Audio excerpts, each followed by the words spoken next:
as a conservative, I'm just anti the government picking winners and losers. I'm anti the government saying Planned Parenthood should get $60 million of my taxpayer dollars to butcher babies and sell their body parts. Not okay with that.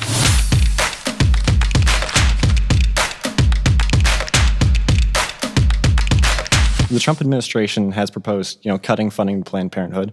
And I'm just curious as to what your arguments are when some people say that, cutting funding to Planned Parenthood would deprive women of a lot of access to other forms of healthcare.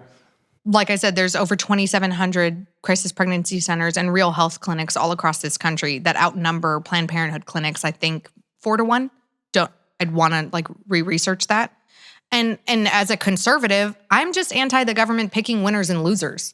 I'm anti the government saying Planned Parenthood should get $60 million of my taxpayer dollars to butcher babies and sell their body parts. Not okay with that. Planned Parenthood would tell you that they only sold the quote-unquote tissue because they don't want to acknowledge that it's a human being, even though they talked about how to properly dismember it so that they could save the organs so they were good enough for sale in scientific testing. But no, they won't talk about it being human organs. They talk about it being tissue because it makes it seem a little bit better. They say that they only sold these for the procurement costs.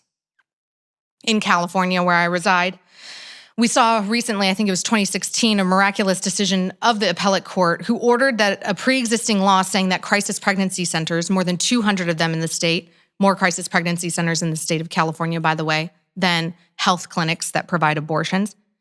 That law said that crisis pregnancy centers had to inform a woman that came in for counseling or a pregnancy test or an ultrasound of the closest place to get an abortion.